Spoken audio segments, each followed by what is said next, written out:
They say revenge is a dish best served cold.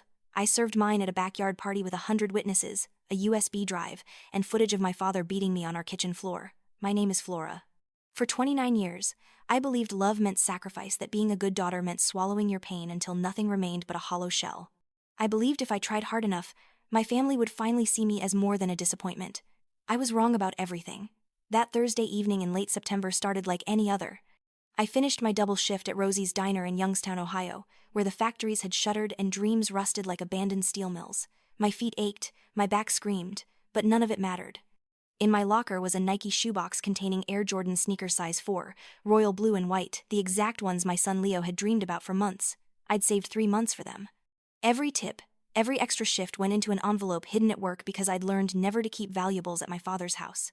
At 16, he'd taken my entire summer savings for Jessica's senior trip to Europe, calling it contributing to the family.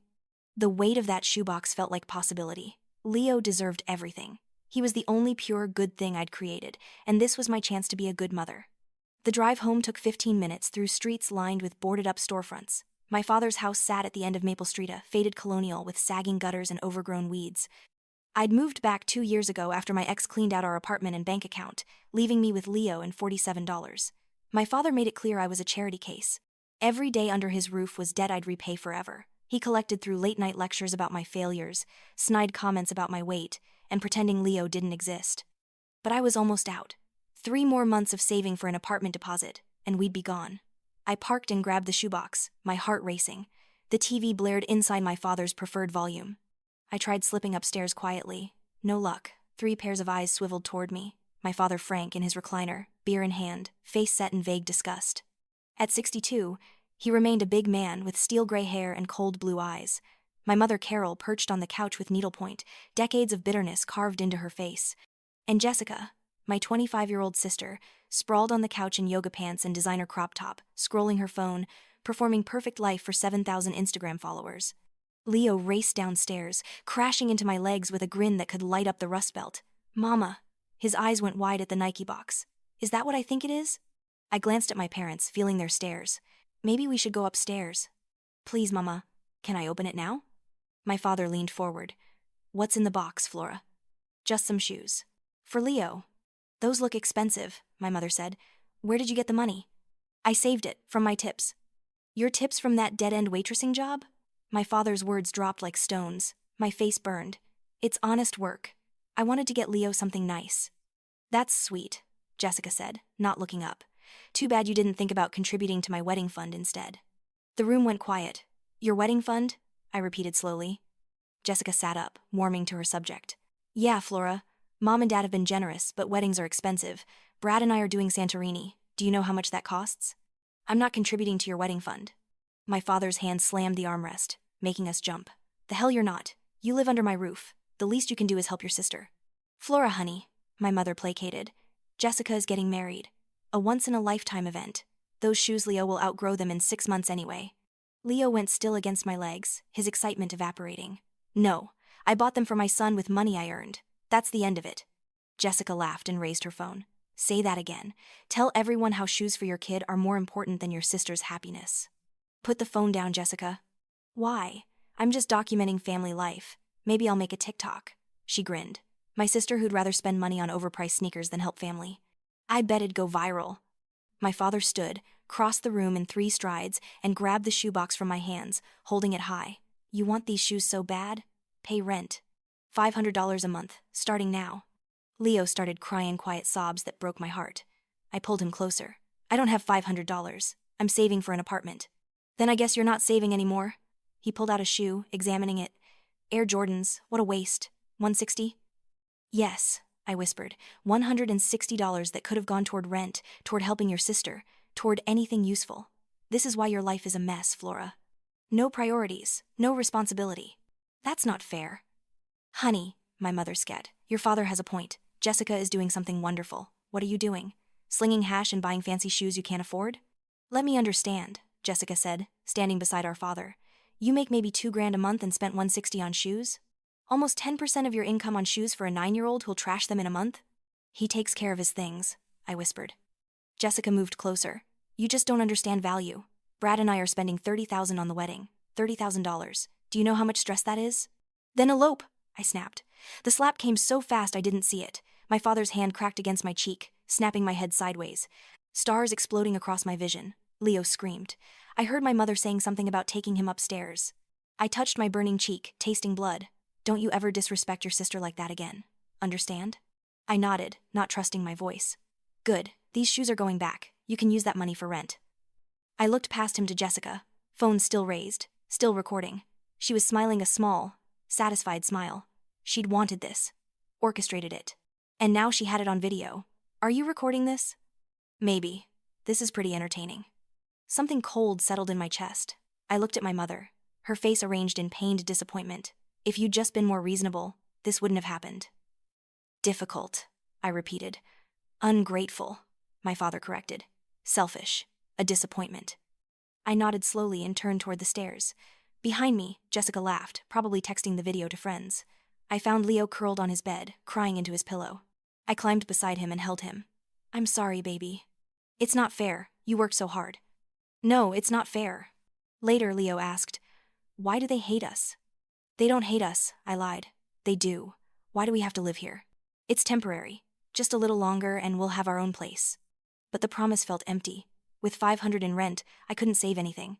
I'd be trapped forever, unless I did something about it. After Leo fell asleep, I sat in my converted attic room and let myself feel everything I'd been pushing down for years. Rage came first, hot and overwhelming. Rage at my father for hitting me, for stealing my son's gift. Rage at my mother for enabling him. Rage at Jessica for being exactly what they'd created. But beneath the rage was something colder. Clarity. They weren't going to change. I'd been playing a rigged game. The only winning move was to stop playing by their rules. I pulled out my old laptop and started researching. If I was going to do this, I needed to be strategic. I needed to hurt them where it mattered, take away what they actually valued. Control. That's what my father valued. Being the patriarch, the man in charge. Image. That's what my mother valued. The appearance of perfection, social respect, attention. That's what Jessica valued. Her social media presence, her followers, her upcoming wedding. I could work with that. Over the next days, I went through the motions while my mind planned, constantly. I let my father return the shoes and pocket the refund. I watched Jessica parade around with wedding magazines, and I planned. Phase 1 was small disruptions, nothing traceable. I started with my father's garage tools. He was obsessive about them, arranged with military precision. I didn't hide anything. Instead, I made tiny adjustments. Used a magnet to slightly demagnetize his screwdrivers so they'd slip.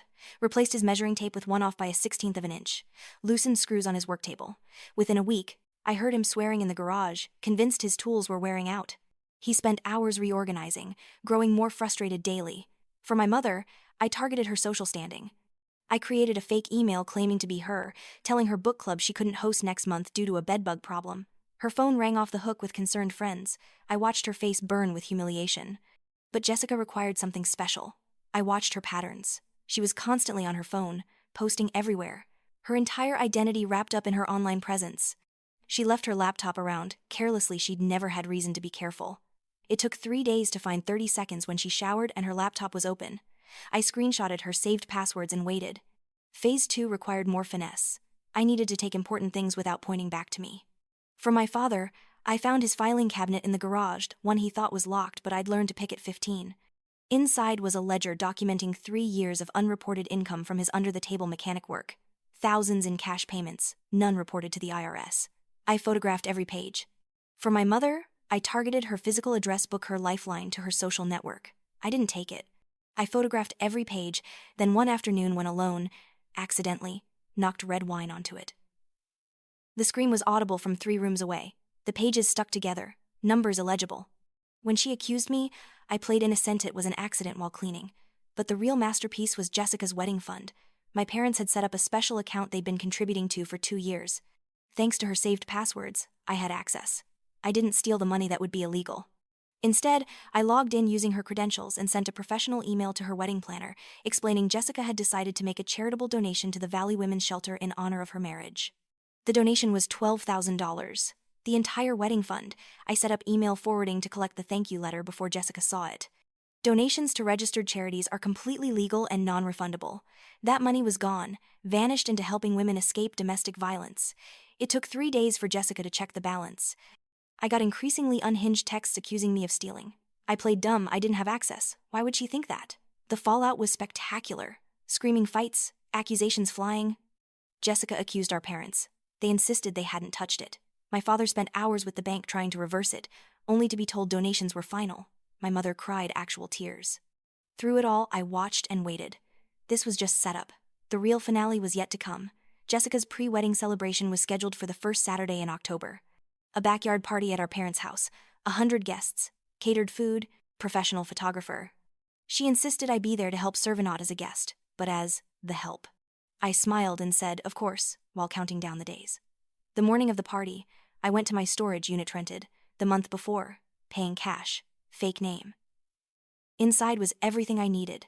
The USB drive with video files, a copy of my father's ledger, documentation of every cruel text, every passive-aggressive comment, every instance of abuse I'd been quietly recording. I arrived early and started setting up. I was the perfect daughter, helpful, quiet, invisible. I arranged tables, hung decorations. And when no one looked, I connected a wireless HDMI adapter to the TV they'd set up for showing a slideshow. The device let me mirror my phone screen to the TV. All I had to do was press a button. Guests arrived around 3. Neighbors, family friends, Jessica's yoga studio, Brad's colleagues, everyone dressed in garden party attire, sipping mimosas, admiring Jessica's ring. I circulated with trays, playing my role, the failure daughter. I smiled at people who barely looked at me and waited. My father stood by the grill with mechanic buddies. My mother fluttered between groups, talking about how proud she was of Jessica. Jessica posed for photos, talking about Santorini and the villa and the sunset ceremony. At 5 o'clock, as the sun descended and the party peaked, Brad stood to make a speech. He thanked everyone, talked about how lucky he was, how wonderful her family was. Then my father stood. This was it. Frank cleared his throat, face flushed from beer and attention. Everyone quieted, turned to face him. Jessica beamed, ready for something touching. I'd like to say a few words about family, about values, about raising strong, successful children. I pulled out my phone, hidden in my apron. My hand was steady. I pressed the button. The TV screen flickered, switching from the slideshow to video footage. Conversation stopped. Laughter died. It was me in our kitchen, holding the Nike shoebox, face streaked with tears, cheek red. Then the camera shifted as Jessica laughed behind the phone, and my father came into frame, face twisted with rage, and hit me again, a backhand that sent me staggering into the counter. The video kept playing. Jessica laughing, "Oh my God, this is so good." My mother in the background, "Flora, if you'd just been reasonable." Leo crying upstairs, "Mama." The backyard went completely silent. 100 people stared in horror as my father beat his daughter while the family watched and filmed for entertainment. The video ended. Nobody moved. I stepped forward, walking through the crowd until I stood in front of the TV. Everyone turned to look at me. That video was filmed 3 weeks ago by my sister Jessica. She thought it was funny. Entertainment for her fiancé. I watched shock register on faces. Jessica opened her mouth, but I wasn't done. The reason my father was beating me was because I'd bought my 9-year-old son shoes with my tip money. Money I earned working double shifts. Jessica thought I should have contributed that money to her wedding fund instead. Mrs. Patterson gasped, hand over her mouth. But here's the thing about that wedding fund, the $12,000 that disappeared, the donation to the Valley Women's Shelter? That was me. I accessed your account using your saved passwords, Jessica, the ones you never protected because you never thought anyone would dare cross you. I donated every penny to help women escape domestic violence. Women like me. Jessica shot to her feet, face flushed. "You bitch, you had no right. That was my money." "It was Mom and Dad's money. Money they gave you because you're the golden child. Meanwhile, I've been living here 2 years, working myself to death, and my father demanded $500 monthly rent. Money I don't have. Money that would make it impossible to ever leave." I turned to my father, saw rage building in his eyes, the same rage that had always terrified me. But I wasn't terrified anymore. "And Dad?" I said, pulling a folder from my apron. "Speaking of money, I thought everyone might be interested in your little side business.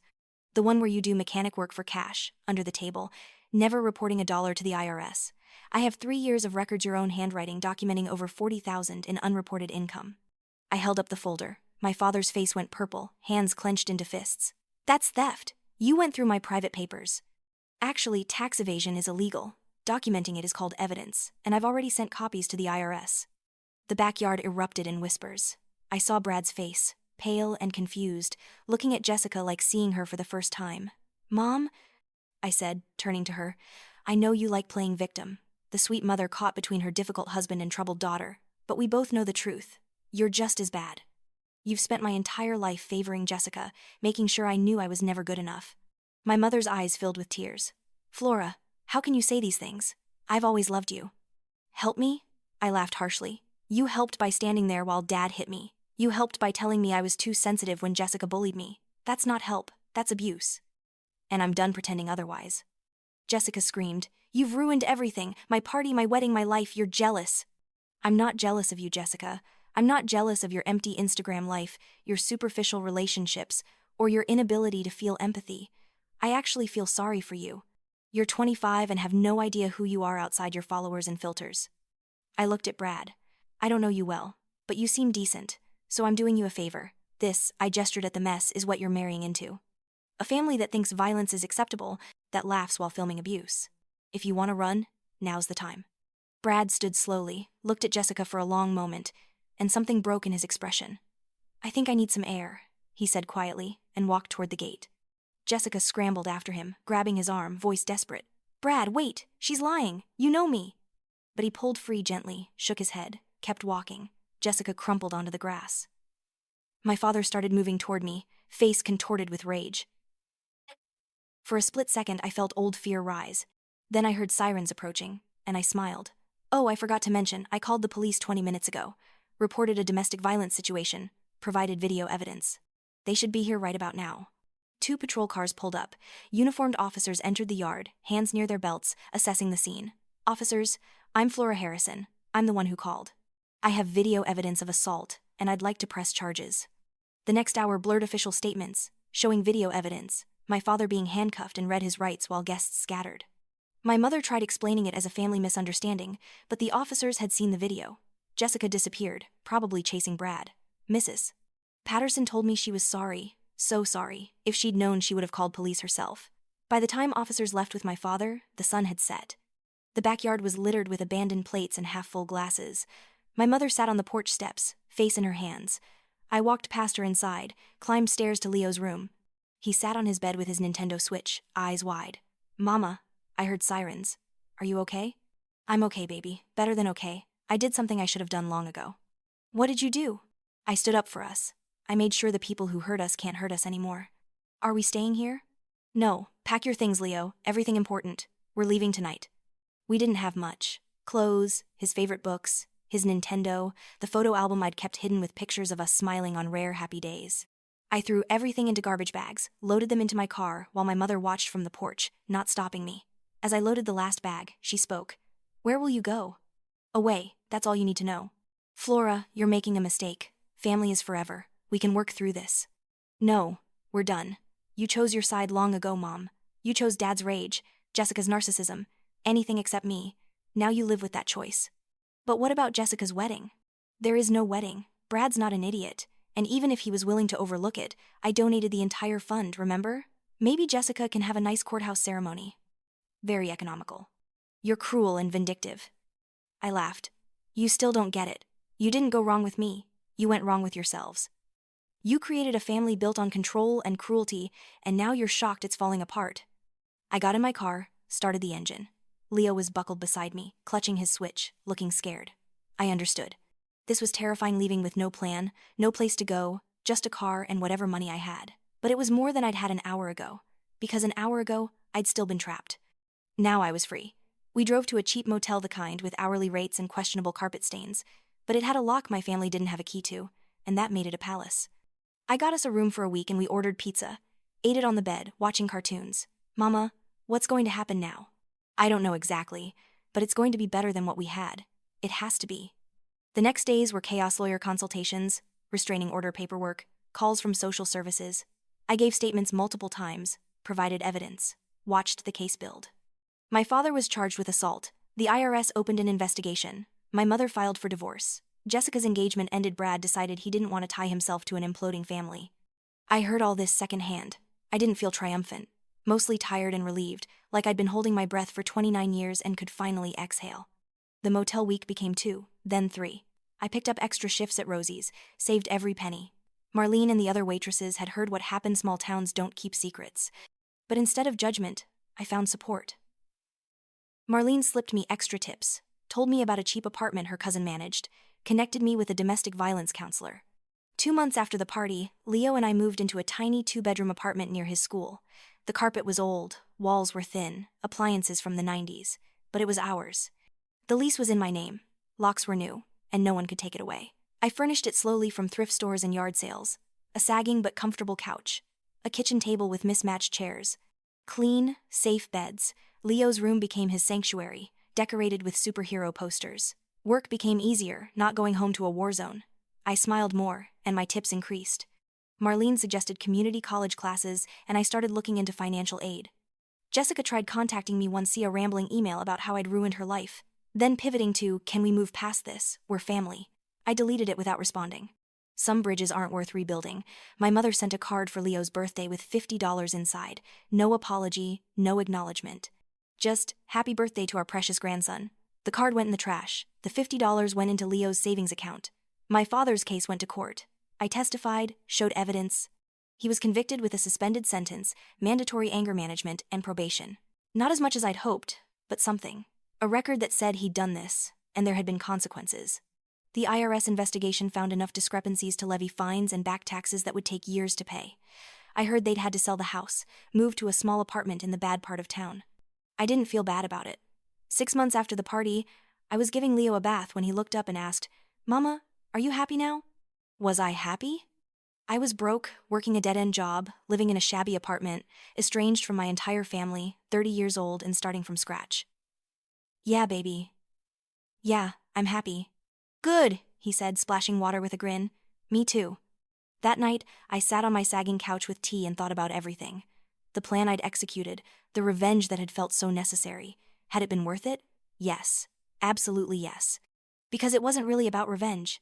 It was about reclaiming myself. About drawing a line and saying, "This far and no further." About teaching my son you don't have to accept abuse, that family isn't supposed to hurt you. I'd spent my life believing love meant sacrifice, that being a good daughter meant accepting whatever treatment came my way. I'd been wrong. Real love doesn't require you to destroy yourself. Real family doesn't use cruelty as currency.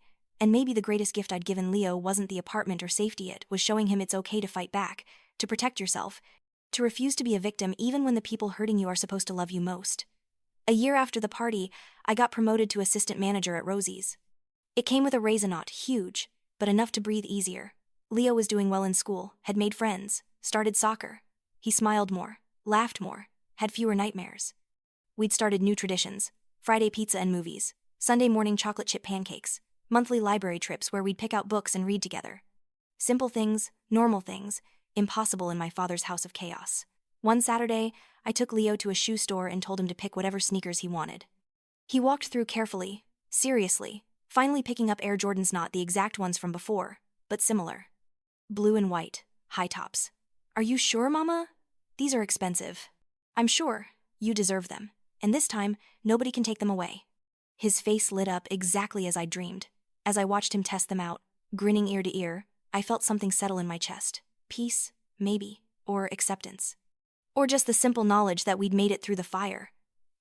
We weren't rich. We weren't living a fairy tale. But we were free. And that was worth everything. The years passed. I got a Facebook message from Brad, apologizing for not seeing it sooner, for not standing up for me. He'd broken things off with Jessica permanently. He hoped Leo and I were okay. I thanked him for reaching out, told him we were doing well. His message stayed with Meth, first acknowledgement from anyone that what happened was wrong. It was a small validation, but it mattered. 2 years after the party, I enrolled in community college part-time, working toward a business degree. It would take years, but I had time. I was only 31, finally living my life instead of just surviving it. Leo was 11, growing fast, kind and funny, and empathetic in ways that amazed me. We talked about that day sometimes. I never sugarcoated it, but I helped him understand it wasn't his fault, that some people are just broken. He asked once if I regretted what I'd done. I regret it had to happen at all. I regret you had to witness it. But do I regret standing up to them? Getting us out? No, never, not for a single second. "Good," he said, "because I think you're really brave, Mama." 3 years after the party, I graduated with my associate's degree. Leo was there with grocery store flowers, cheering so loud people turned to look. I walked across that stage thinking about how far I'd come from that scared woman holding a shoebox of sneakers. 4 years after the party, we moved to California. I'd gotten a job managing office operations for a small business in San Diego. decent pay with benefits, and most importantly, 3,000 miles from Ohio. Leo was nervous about leaving his friends but excited about the beach, the sunshine, starting fresh somewhere new. We drove cross-country in my Honda, stopped at roadside attractions, stayed in cheap motels, ate at diners. It felt like an adventure, like pioneers heading west to start a new life. The San Diego apartment was smaller than our Ohio place, but 3 blocks from the beach. We could hear the ocean at night, walk to the water whenever we wanted. Leo took to it immediately, made friends, started building sandcastles and learning to surf. I watched him one evening running along the beach with friends, his laughter carrying on the wind. He was wearing those Air Jordans, beat up and salt-stained but still his favorites. I thought about that day at my father's house, the chain of events starting with a shoebox and ending with me burning down my entire family structure. About the video on the TV screen, shocked guests' faces, approaching sirens. Had it been revenge? Yes. Had it been justified? I believed so. Had it been worth it? I looked at Leo, happy and healthy and free, and I knew the answer. Absolutely. Because revenge, real revenge, isn't about hurting the people who hurt you. Real revenge is building a life so good it proves they were wrong about you, that every insult, every cruel word, every prediction of failure was just noise. Real revenge is being happy in spite of everything they did to break you, and I was happy, finally, genuinely, deeply happy. 5 years after the party, Leo turned 14. We celebrated on the beach with his California friends, grilling burgers, playing volleyball, staying until sunset painted the sky orange and pink. I'd even started dating a guy named Marcus from my office who'd asked me out 3 times before I finally said yes. He was patient with my baggage, understanding when I flinched at sudden movements. He didn't push, just existed steadily as someone who genuinely liked me. It was terrifying and wonderful. 6 years after the party, I got a call from a lawyer in Ohio. My mother had died. As her only surviving daughter besides Jessica, I was entitled to half her estate, about $50,000. The will included a letter for me. Send the check, I said. Keep the letter. Are you sure? These final messages are often important for closure. I have closure. I don't need her version of events. When the check arrived, I stared at it for a long time. I could have kept it, used it for house renovations, or saved it for Leo's graduate school. But every time I looked at it, I felt dirty. So I donated it. All of it. Split between 3 organizations: a domestic violence shelter, a children's advocacy center, and a scholarship fund for single mothers. In my own name, not in memory of my mother. This wasn't about honoring her. This was about transforming something toxic into something good. When I told Leo, he said, "I think that was exactly the right thing to do."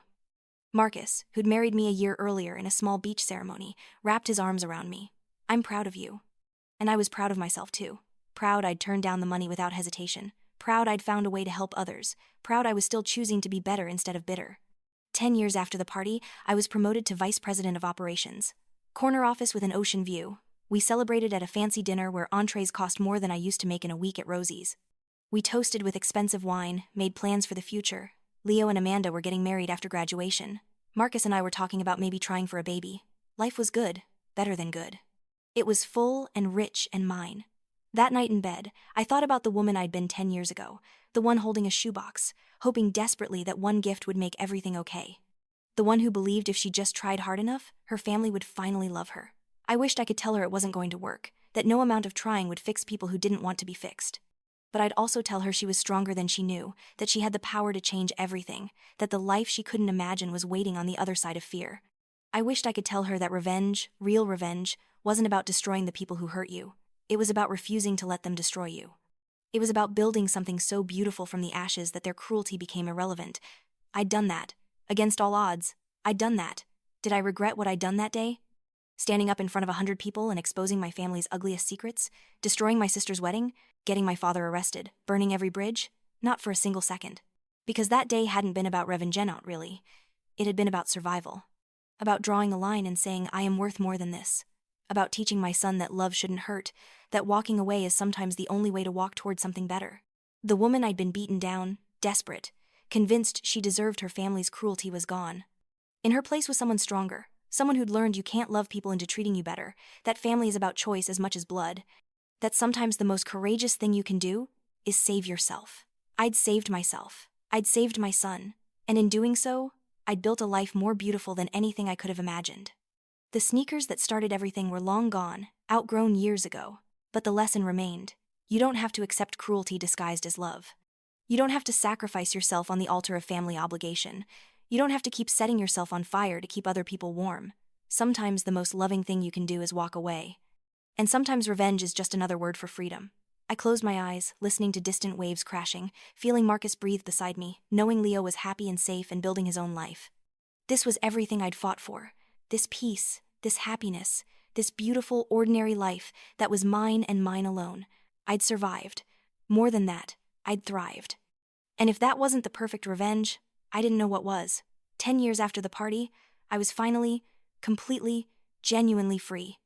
And that freedom tasted sweeter than any vindication ever could.